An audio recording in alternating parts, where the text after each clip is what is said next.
Olá, agora você confere as principais reportagens veiculadas pela UPF-TV durante a semana. Nós vamos falar sobre o projeto aprovado pela Câmara de Vereadores para facilitar a adoção e o cuidado das lixeiras da cidade. Conheça os serviços oferecidos pela Clínica Escola de Fonoaudiologia da UPF. E as cidades educadoras se reuniram em Soledade nessa semana, um encontro que debate educação e cidadania. Tecnologia e inovação, conheça a indústria 4.0 e porque ela tem tudo para mudar a nossa forma de se relacionar com o mundo. A Escola Estadual Mário Quintana voltou às aulas depois de 3 meses interditada por problemas na rede elétrica. O ano letivo segue até janeiro. Tudo isso e muito mais. Fique com a gente.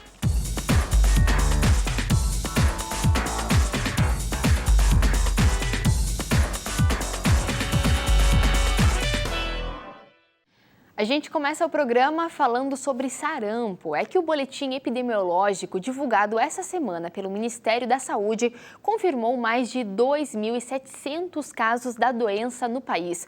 No Rio Grande do Sul, temos 15 casos suspeitos. A reportagem é da TVE, parceira da UPF-TV. Alerta total para o sarampo.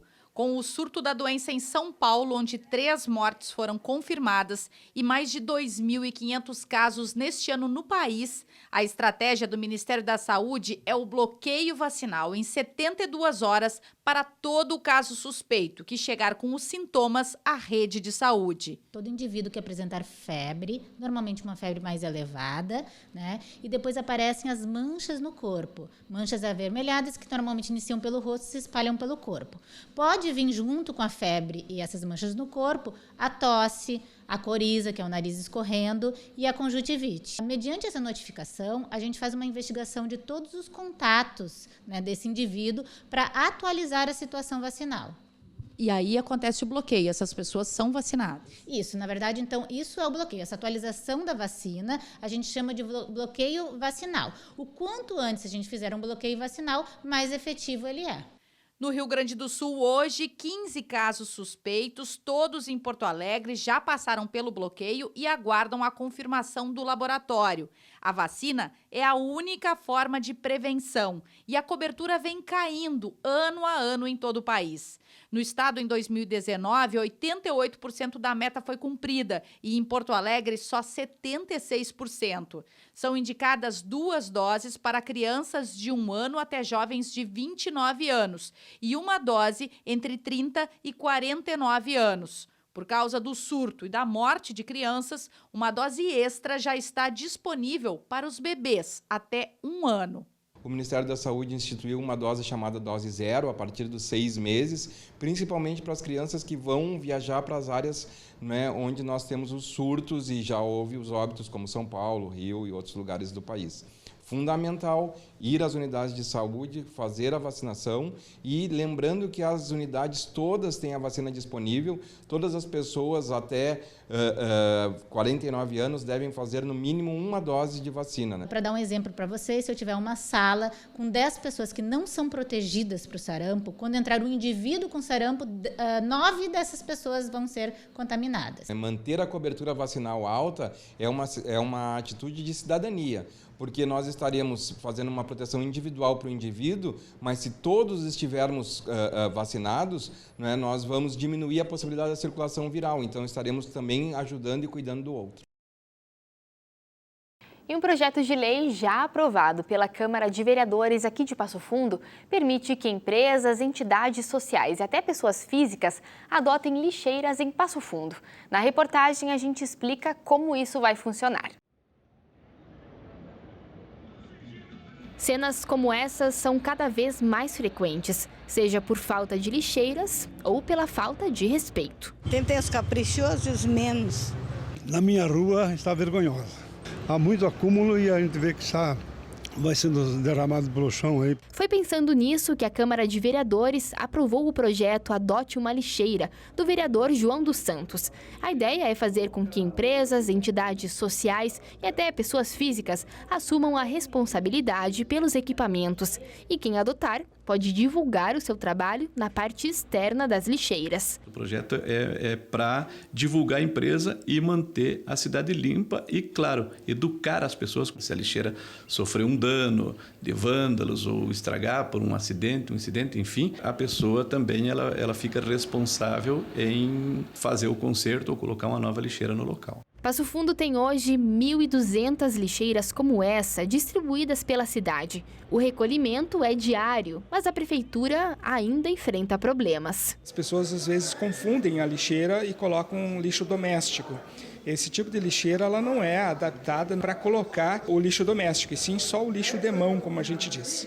O projeto já está valendo e, para quem ficou interessado, é só entrar em contato com a Secretaria de Serviços Gerais do município. Nós temos que normatizar como que isso vai funcionar para definir as dimensões da lixeira, o padrão da lixeira, o tamanho da publicidade que poderá ser colocado. Então, agora o próximo passo será essa regulamentação, ou essa definição de regras.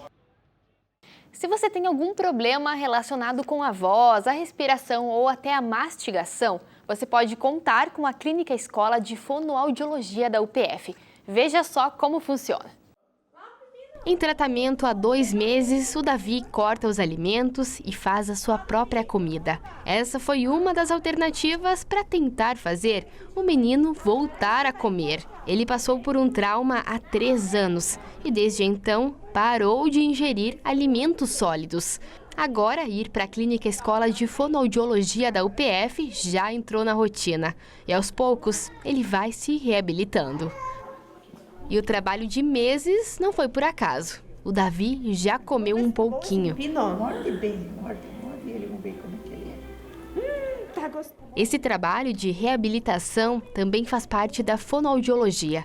Na Clínica Escola da UPF, o serviço é oferecido de graça e já transformou muitas realidades, como a da Sônia, mãe do Davi.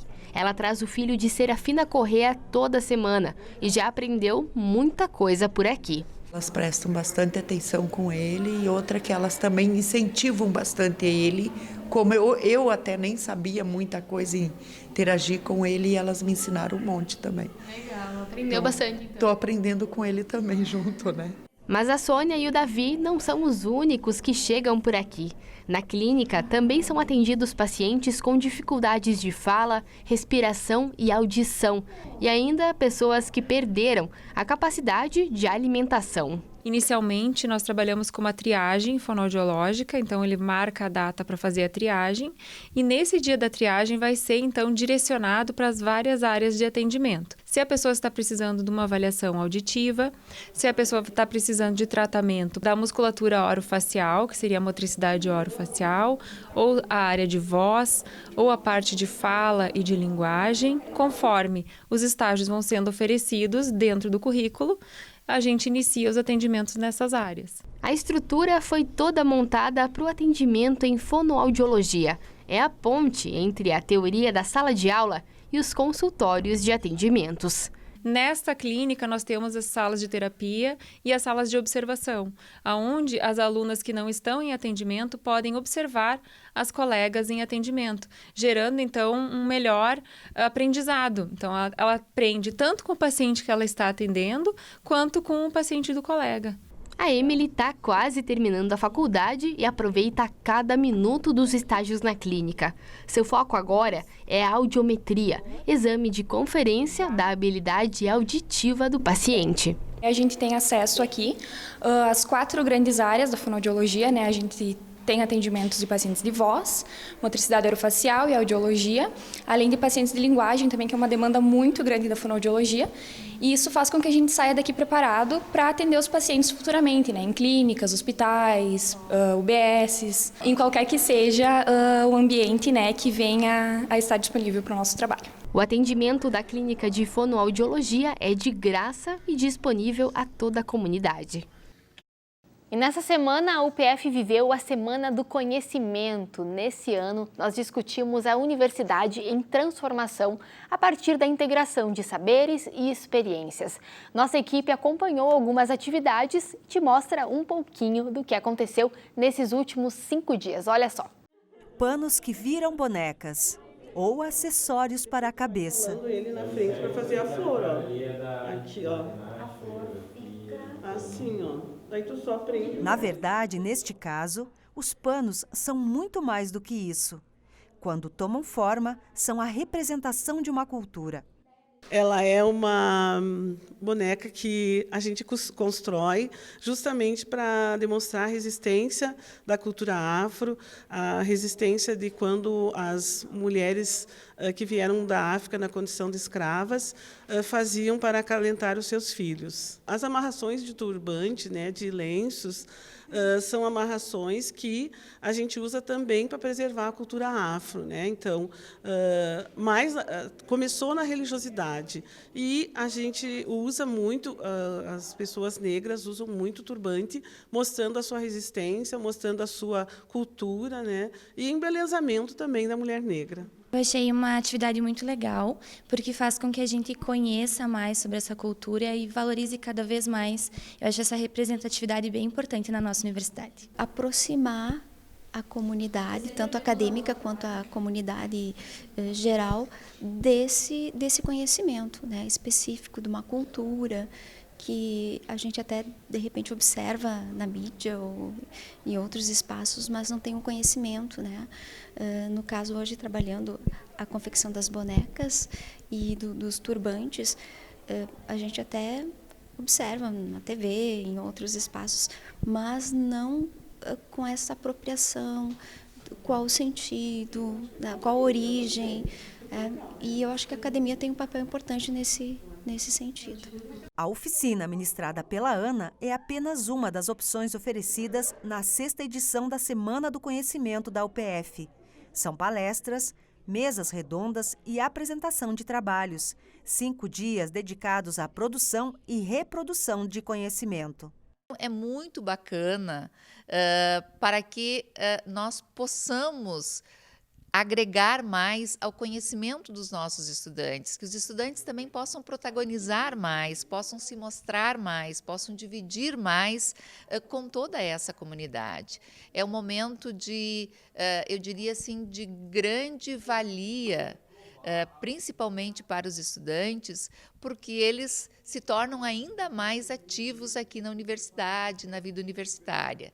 É uma das semanas, né, que compõe o conhecimento, mas eu diria ela expressa de forma concentrada aquilo que nós fazemos no dia a dia na vida universitária.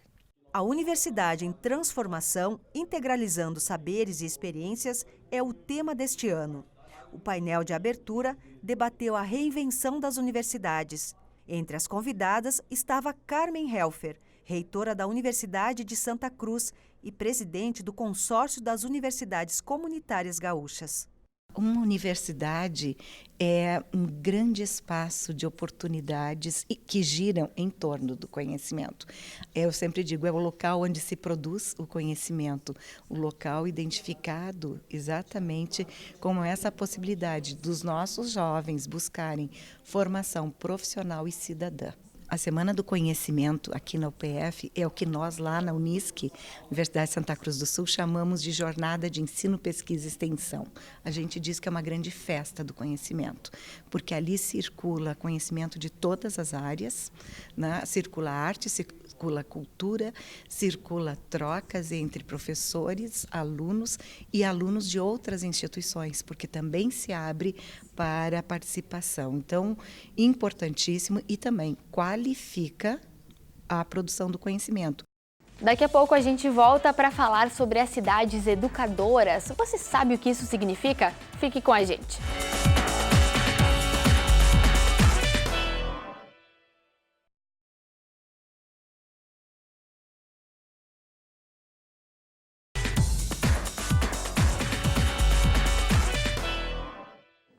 Voltamos e o assunto agora envolve educação e cidadania. É que nessa semana nós tivemos um encontro das cidades educadoras em Soledade, o primeiro município da região a receber esse título.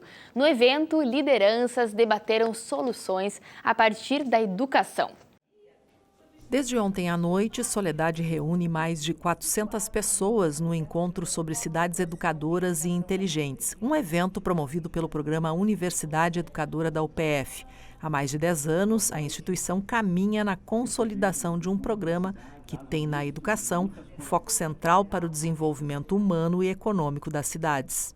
Há 10 anos vem fazendo, né? A universidade vem fazendo ao longo dos seus diversos processos, tanto de projetos de extensão, quanto de produção de conhecimento, quanto de ensino em sala de aula, quanto nos diversos eventos que a universidade foi construindo e práticas que foram se alinhando com esse tema das cidades educadoras. Isso faz com que nós possamos enxergar esse papel mobilizador da universidade, esse papel, de fato, de estarmos desenvolvendo essa região de forma conjunta, sincronizada, com todas as forças dessa grande região. Então, é um momento de alegria, um momento de esperança, um momento em que nós estamos vendo um movimento enorme de convergência para uma sociedade melhor, mais qualificada. É isso que todos nós desejamos.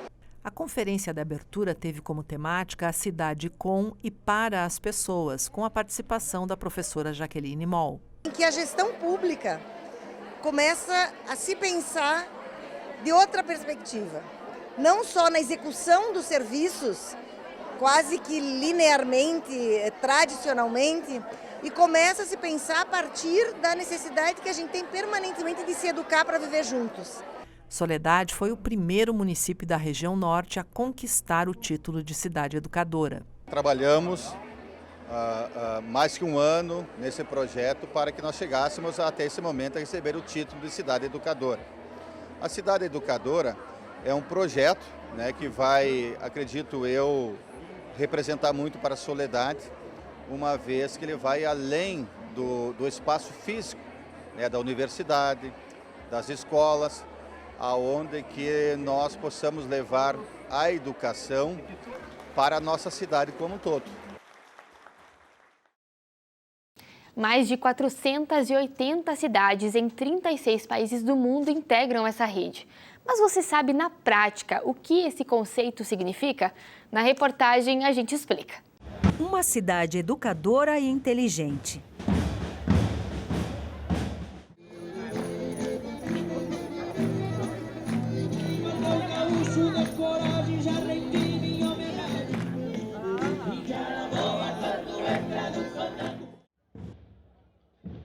As atividades culturais pelas ruas de Soledade mostram que, para ter o título de educadora e inteligente, o município precisa se preocupar com ações que vão muito além dos compromissos tradicionais de uma cidade. A sociedade de Soledade está toda representada nos espaços públicos desse município. E hoje as crianças, os adultos, os adolescentes, a população da melhor idade trouxeram para a rua, mais uma vez, a sua trajetória sócio-histórico-cultural. Algo que hoje, para uma cidade educadora, é uma das premissas fundamentais. O terceiro encontro das cidades educadoras e inteligentes movimentou Soledade por 2 dias. Durante o evento, vários representantes de diversas áreas para discutir a construção de territórios educativos. A UPF tem um papel muito importante, valioso, porque trabalhou com Soledade, Marau, Carazinho e outras cidades, com a ideia de fortalecer uma rede no Rio Grande do Sul que permita também intercambiar, dialogar e aprender a viver juntos a cidade e com as outras cidades. Então é um encontro muito valioso. O desenvolvimento urbano e social dos territórios foi discutido a partir da ideia de que a cidade precisa ser um espaço educativo, democrático, produtivo e gerador de inovação. A cidade pode gerar educação em todos os âmbitos da sociedade, que necessita não só do compromisso do governo local, que tem que liderar e levar adiante o processo, mas de toda a sociedade. Soledade foi o primeiro município da região norte do Rio Grande do Sul reconhecido pela EICI, a Associação Internacional das Cidades Educadoras, seguido por Marau e Carazinho. O próximo a entrar na lista é Camargo. A rede de cidades educadoras e inteligentes tem mais de 480 cidades, espalhadas em 36 países. Vai assumir mais responsabilidades, mais incumbências no sentido de melhorar o aspecto da educação no município. Mas essa é uma incumbência, uma responsabilidade que nós assumimos com muita satisfação, com uma alegria, porque nós entendemos que a solução do mundo melhor parte obrigatoriamente pela educação. Então nós no município temos que fazer a nossa parte de qualificar cada vez mais a educação, oferecer a educação de qualidade para o povo de Soledade. O que nós percebemos? Que Soledade está encharcada desse projeto de cidade educadora, discutindo a cidade com seus pares, as pessoas se sentindo cidade e buscando com certeza, de modo coletivo, na articulação em rede, uma melhor qualidade de vida e também o enfrentamento das suas problemáticas, dos seus desafios que são próprios de cada lugar onde nós vivemos. Estar em uma rede internacional permite o intercâmbio com cidades de todo o mundo, permite abrir as possibilidades de pensar outros projetos, outras atividades, ensinar outras cidades, aprender com outras cidades. Então é uma experiência muito rica e o diálogo internacional nestes momentos é fundamental. Inteligência artificial, Big Data, o mundo físico interligado ao mundo virtual. Estamos falando da quarta revolução industrial, também conhecida como Indústria 4.0. De que forma ela impacta no nosso mundo? A gente mostra agora na reportagem. Você consegue imaginar essas peças ajudando nos movimentos humanos? São pernas e braços mecânicos que promovem precisão e aumento da força em até 17 vezes. São chamados de exoesqueletos, que podem ser adaptados para utilização em fábricas, por exemplo. Agora, um novo desafio: imaginar casas sendo construídas com impressoras 3D em apenas 45 dias e com investimento de $10 mil. Parece coisa do futuro, mas já é realidade, pelo menos na China. Por aqui, já tem impressoras em 3D produzindo peças como se fossem ossos humanos, que podem substituir próteses. Esta aqui foi o caso de uma tomografia, então foi retirado para 3D, da 3D jogado para o software e feita a impressão. Foi feito um corte, para no caso ficar menor, para visualização, mas vem de uma tomografia. Nesta outra impressora, o material utilizado é parecido com plástico. O projeto do computador se transforma em uma peça em 3D.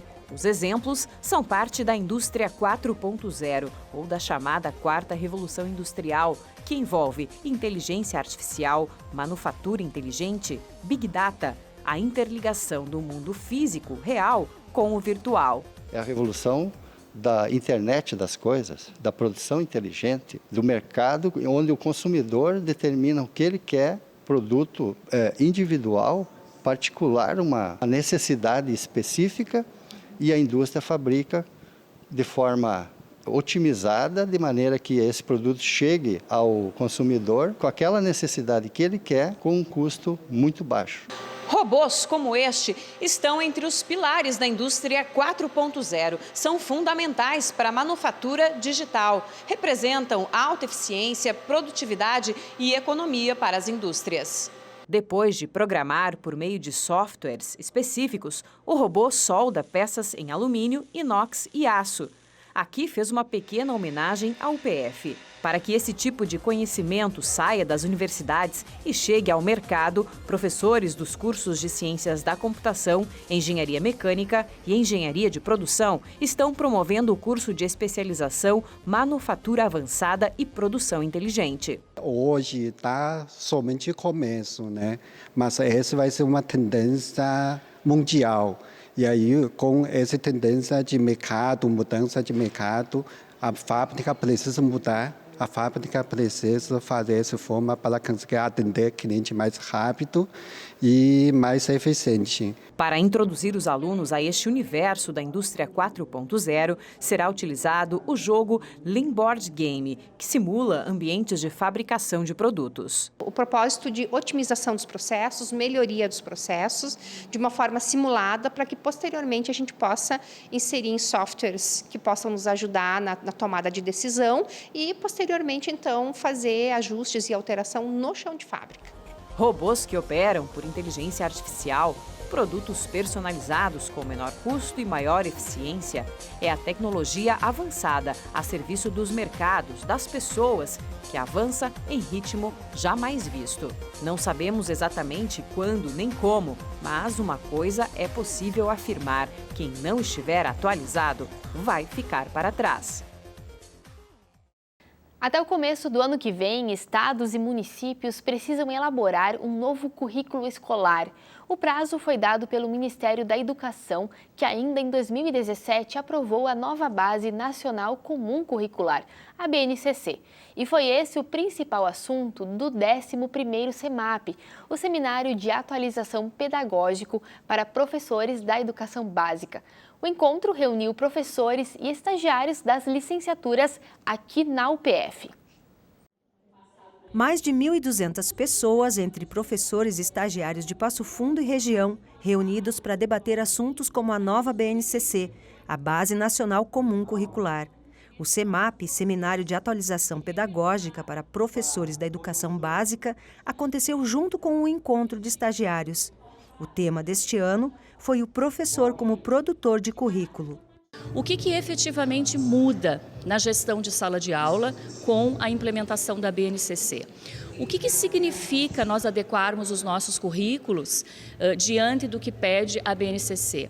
Quais as principais mudanças que a BNCC traz numa perspectiva metodológica do trabalho na educação básica? Então, o objetivo principal de colocar em pauta a BNCC nesse CEMAP é a formação dos professores diante desse momento tão importante na educação brasileira. É importante para a universidade e também é importante para a rede básica aprofundar essa temática. Há muitas dúvidas que vêm junto quando a gente recebe uma política pública diferente, uma orientação diferente, há sempre um conjunto de dúvidas que vem acompanhado. Como é que a gente operacionaliza isso? Qual é o alcance disso? Quais são os limites dessas novas políticas? E a ideia do evento é justamente colocar isso em pauta, contribuindo com os professores da educação básica para enriquecer, para compreender, para implementar de uma forma mais adequada e, de uma certa forma, qualificando a educação regional.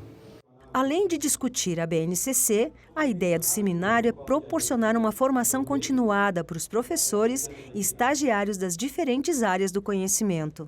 Ela está pautada em cima das grandes áreas que já aparecem descritas na BNCC e, no caso da UPF, é uma organização vinculada muito fortemente pela Corlicem. Na verdade, a Corlicem, que é a coordenadoria das licenciaturas, é quem capitaneou toda essa discussão. Então, estão envolvidos aí na Corlicem os 13 cursos de licenciatura e os 5 programas de pós-graduação vinculados às licenciaturas aqui da Universidade de Passo Fundo. Hoje nós não podemos pensar mais em apenas componente curricular.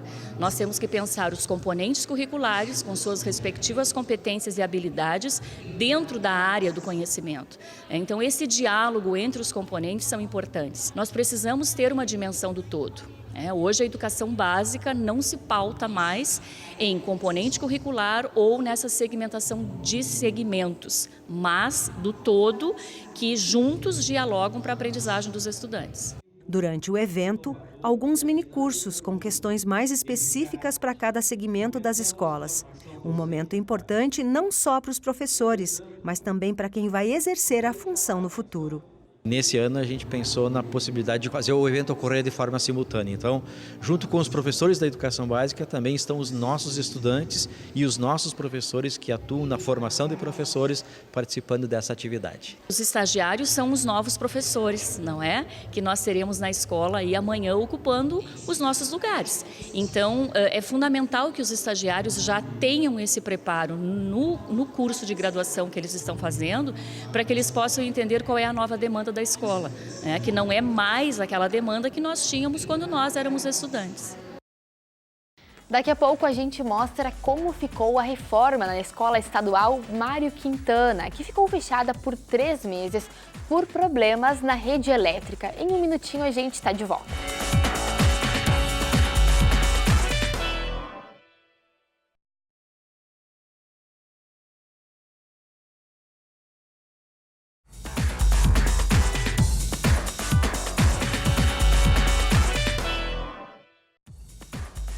E aí, pessoal de Passo Fundo, eu queria convidar vocês para vir assistir Toque, uma comédia obsessiva compulsiva, no Teatro do Sesc de Passo Fundo, 20 horas do dia 8 de setembro. Espero vocês lá, hein? Estamos de volta e agora a gente fala da Escola Estadual Mário Quintana, aqui de Passo Fundo, que retomou as atividades depois de 3 meses parada por problemas elétricos no prédio. E a partir de agora, a comunidade escolar tem muito trabalho para botar em dia. Ainda algumas mesas vazias, mas a sensação é de recomeço.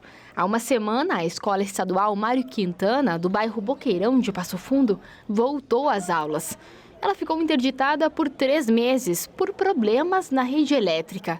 Depois do último laudo, os 4 blocos de salas de aulas, refeitório e sala de vídeo foram liberados para os estudantes. Ao todo, a Escola Mário Quintana ficou parada por 53 dias letivos. Agora são feitos os últimos ajustes na rede elétrica e a obra continua no ano que vem.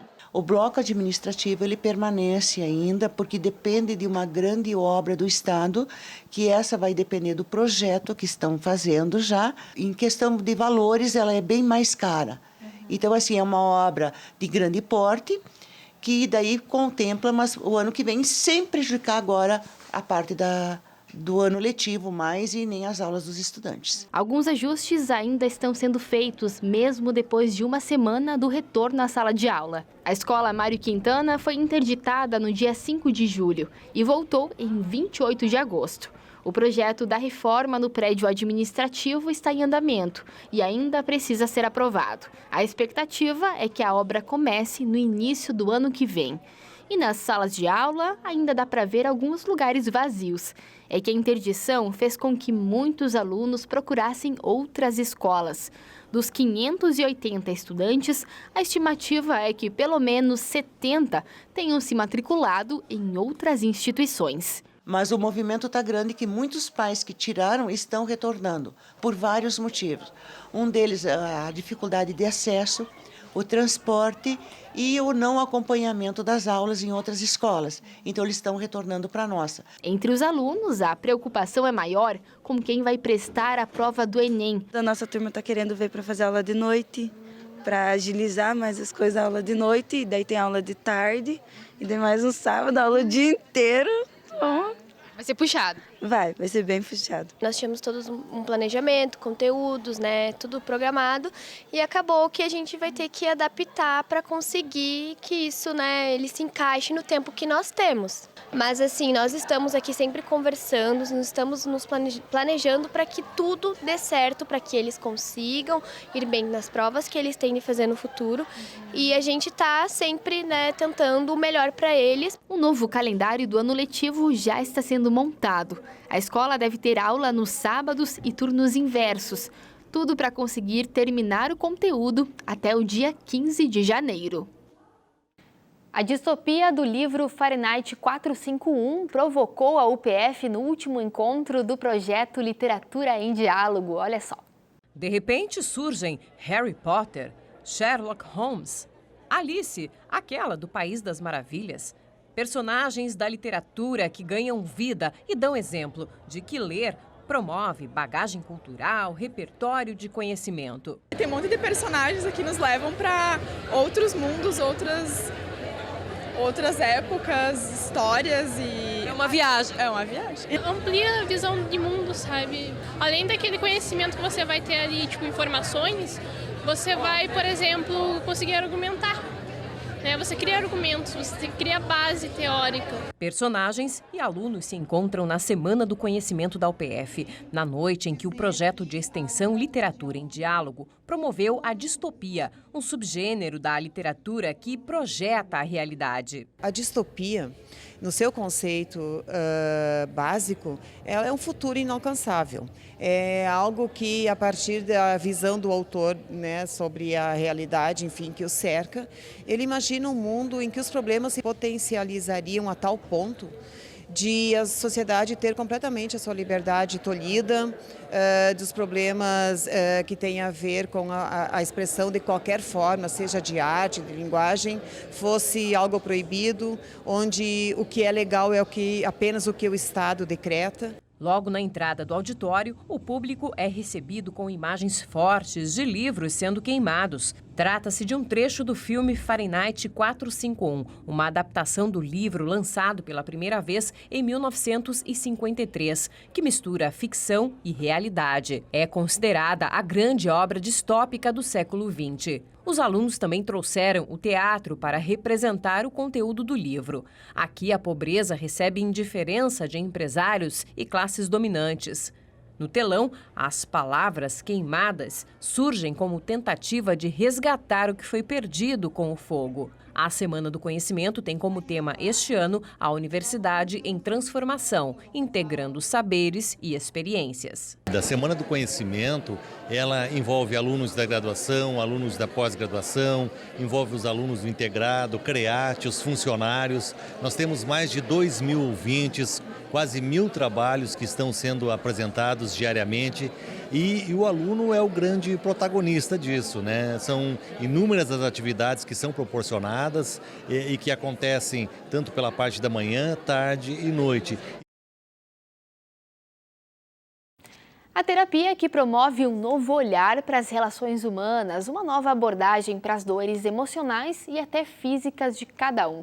São as constelações familiares, que desde 2018 fazem parte das práticas complementares definidas pelo Ministério da Saúde. A dinâmica começa com os participantes se posicionando como representantes do pai e da mãe de Ana Maria. Primeiro, troca de olhares. Depois surgem alguns movimentos. Ana Maria vai em direção ao pai e o abraça. Depois, em direção à mãe. A consteladora pede que a cliente agradeça à mãe por ter escolhido o pai certo para ela.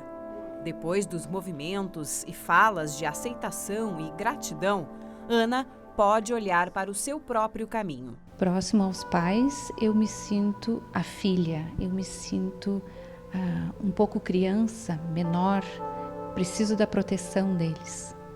Aqui eu sou livre, eu sou adulta, eu sou crescida, eu busco o meu futuro, eu me sinto segura, eu me sinto forte, me sinto independente. Um dos movimentos essenciais das constelações familiares é o tomar pai e mãe. O que isso significa? Tomar, ser grato, honrar, aceitar, receber o amor. Só a partir deste movimento é possível, então, dar um passo adiante em busca da autorrealização, da autocura, em busca do sucesso pessoal. A dinâmica que nós acompanhamos aqui traz duas leis do amor de Bert Hellinger, ordem e pertencimento. Bert Hellinger é um terapeuta alemão que estruturou as constelações familiares e divulgou para o mundo. Tem 94 anos e ainda atua como constelador, escritor e palestrante. Ele instituiu as chamadas Leis do Amor, ordem, equilíbrio e pertencimento. Ordem é respeitar e honrar quem veio primeiro no sistema familiar. Pertencimento significa que todos pertencem, ninguém pode ser excluído, seja pelo motivo que for. E equilíbrio se relaciona com o dar e o receber. Além do equilíbrio, ela se aplica sim nas questões de relacionamentos, principalmente na questão do relacionamento conjugal. E aí não existe a lei do dar e do tomar, existe a lei do trocar. Eu dou algo e eu recebo algo. A pessoa que recebeu vai dar algo e a outra vai receber algo. Então elas vão tendo um equilíbrio. O que acontece muitas vezes quando relacionamentos fracassam é quando alguém dá demais e o outro não consegue compensar isto. Então fica um vazio. Ana Maria é médica homeopata. Procurou as constelações por uma questão pessoal e hoje indica aos pacientes. Eu precisava de uma terapia que fosse breve, eficiente, rápida para resolver o meu drama pessoal, vamos chamar assim, porque a vida da gente continua. Você tem consultório para atender, trabalhar, criar filhos, então eu precisava de uma terapia que fosse rápida. E você encontrou resposta dentro das constelações? Efetivamente, sim. E rápido, né, como eu queria. E foi muito gratificante até. Foi além, eu diria. Otemar diz que mudou completamente depois que passou por algumas constelações. Ele teve a vida renovada. Eu buscava uma forma de lidar com as minhas ansiedades, com as minhas angústias. Sendo que a gente não conseguia identificar o que trazia isso. E através da constelação, deu um rumo, deu uma ordem, deu um lugar para isso. Consequentemente, essas angústias, essas ansiedades foram se dirimindo, foram tomando uma proporção cada vez menor, causando assim, um grande equilíbrio. Acho que basicamente é isso. Eu encontrei um equilíbrio para a minha vida. O atendimento pode ser em grupo ou individual.